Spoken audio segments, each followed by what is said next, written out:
everyone, "You'll cover your own rent. You're a burden, and we can't carry it any longer." That was my mom, at the kitchen counter, pouring coffee like she hadn't just shattered the ground beneath my feet.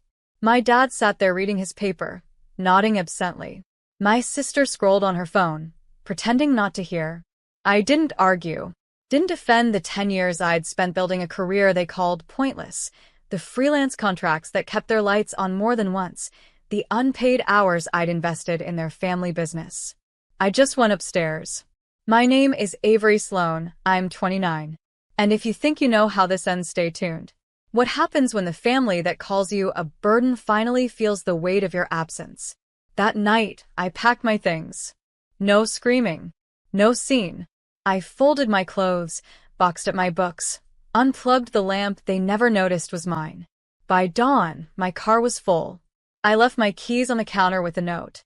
"Thank you for everything. Good luck with the rent." I drove away before anyone woke up. No destination. Just out. The first 3 nights, I slept in a friend's spare room. Worked my laptop by a window overlooking the city. Watched the sun come up without the sound of someone calling me useless. It was quiet.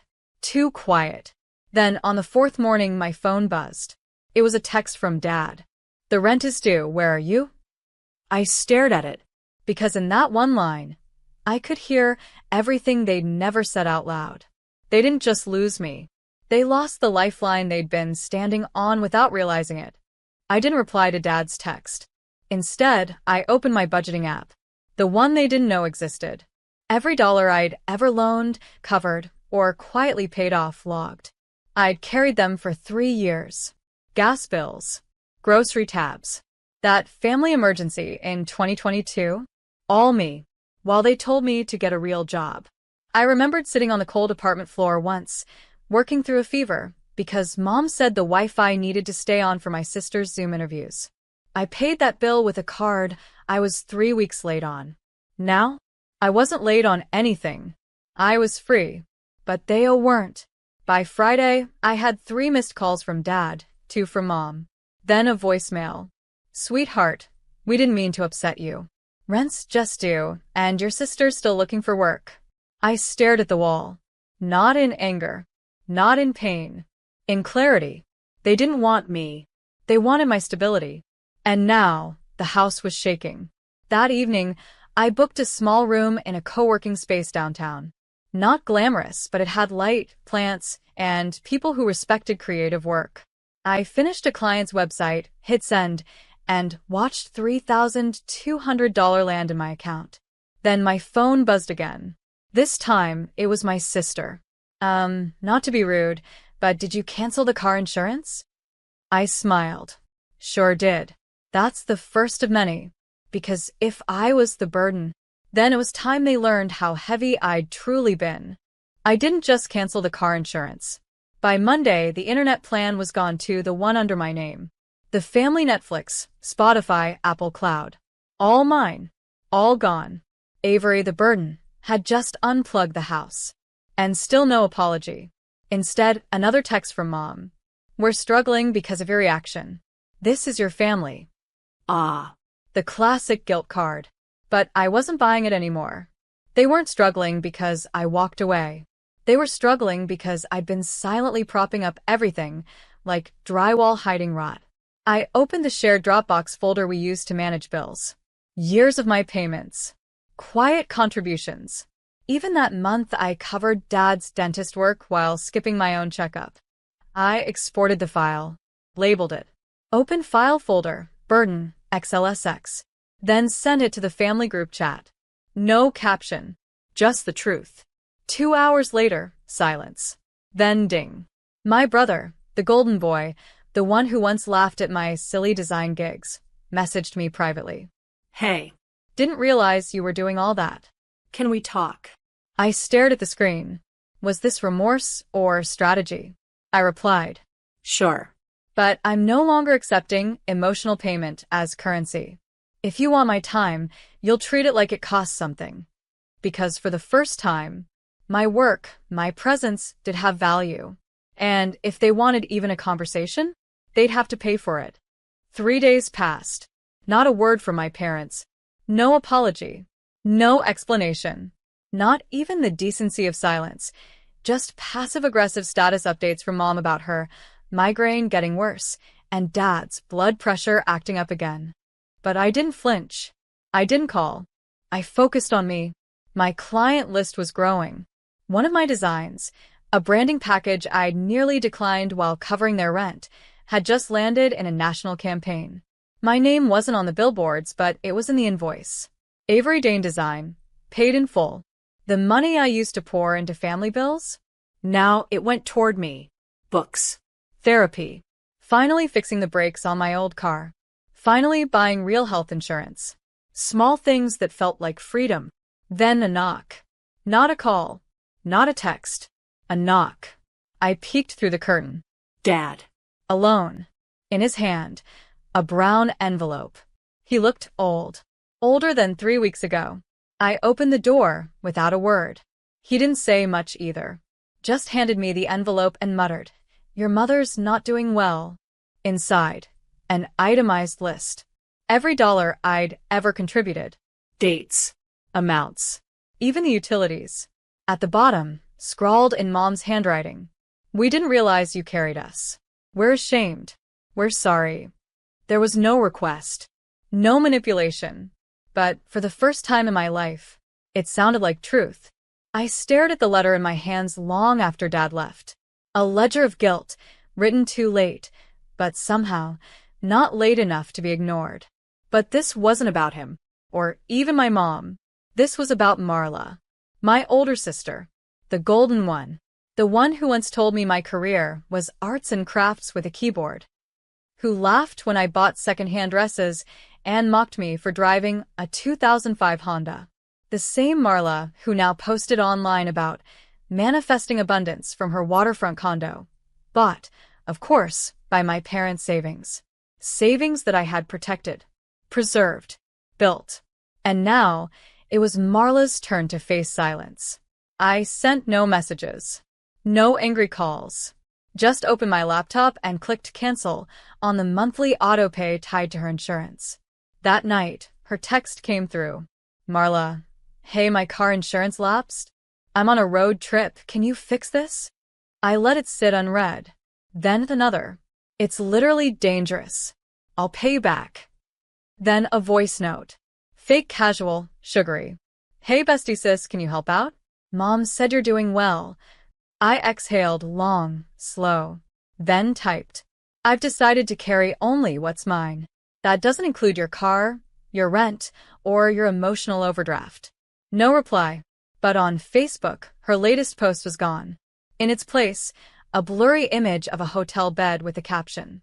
"Sometimes, you really find out who's family and who's just blood." Exactly.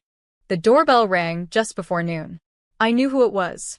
I opened it to find Marla on my porch, sunglasses too large, lips too tight. Her coat was thrown over what looked like pajamas, and her hair was pulled back like she'd sprinted through a storm of panic. "Avery," she said, trying to sound firm, but her voice cracked. "Can we talk?" I stepped aside. Not out of kindness, just curiosity. She paced into my kitchen like it still belonged to her memories. Then turned. "I didn't know they cut you off," she blurted. "If I had, I would have helped." I raised an eyebrow. "You didn't know? You were there, Marla. You laughed when they called me a burden." Her silence was loud. She started. "I'm in a tight spot right now. If I lose my car, I can't get to work, and my boss already said." I held up a hand. "You have a job?" I asked, genuinely surprised. Her lips twitched. "Part-time. Remote. Influencer outreach." Ah. Marla was playing entrepreneur with no safety net now. The same one I'd quietly kept beneath her for years. "So, you want the insurance reinstated?" I said, sipping tea. She nodded eagerly. "I can do that," I smiled. Relief washed across her face. "Thank you." I knew. "But it'll come with a bill. Monthly. Like mine did. Remember?" Her smile shattered. "You're joking." I leaned forward. "You told me I was dead weight, Marla. Now I'm charging rent for the rope you want to climb." Her eyes narrowed, But she didn't argue. Just turned and left, slower than she arrived. I watched through the window as she sat in her car, not starting it. Some debts aren't financial. But now, they're finally on the ledger. The knock came just as the sun dipped behind the neighbor's fence. I didn't have to check. It was always her timing. Mom stood at the door holding a casserole dish. "Avery," she said gently, "I thought you might like some of your favorite." I stared at the dish. Tuna bake. Her signature guilt delivery system. I stepped aside wordlessly. She sat on my couch like it was an altar she hadn't visited in years. "You've been distant," she said, eyes scanning the photos on my shelves, the ones without her in them. "I've been paying rent," I replied, pouring tea, but not offering her any. She cleared her throat. I spoke to your father. We may have overreacted. You know how stress clouds things. We didn't mean it." I waited. "We miss you. It's not the same without your laughter in the house." There it was, the softening plea. Then came the real reason. "Your sister's in a tight spot. The bank's calling. And, since you already helped with her down payment, we thought maybe you could just—" I held up one finger. "No." She blinked. I didn't finish. "You didn't have to." She looked hurt. I let her. "You raised me to believe family was everything," I said. "But when I needed you for respect, for belief, I was just a burden. Now you miss my laughter because the echo of yours has gone quiet." Silence. She stood, leaving the casserole on the table like a peace offering. "We're still your family." I walked her to the door. "Then act like it, not just when your favorites fail." As she stepped off the porch, I picked up the dish and placed it in the fridge. Not out of forgiveness. Out of hunger. Because I still take care of myself. A week later, the silence was louder than the years of noise. No texts. No urgent calls. No forwarded bills disguised as family updates. Just stillness. I stood at the window of my apartment, sunlight washing over the framed rejection letter from a gallery that once told me my art had no real-world value. I'd hung it like a trophy, because now that same gallery was requesting a solo show. It was poetic, really. The day my rent was due, the first I hadn't paid into the family account, I sat with my cup of tea, opened my laptop, and made one final transfer. But not to them. To me. A new savings account. One with no shared access. No guilt. Just growth. That night, a letter arrived. Not a text. Not an email. A handwritten letter from my father. "Avery, we misjudged you. We mocked the only daughter who never asked for anything and gave everything. We thought strength meant money, but you showed us it meant walking away." No apology, but it was close. I didn't cry. I just folded the letter and tucked it beside the rent receipt, my proof that I wasn't a burden. They were. I stepped outside, locked my door, and walked 2 blocks to a small community art class I had secretly started teaching. There were 12 students. 3 had brought parents. The youngest one, maybe 9, asked, "Did your family come too?" I smiled. No. But I did. And for once, that was enough.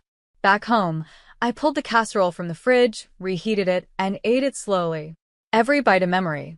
Every bite a farewell. Because I no longer needed their approval. I had built something better. Myself.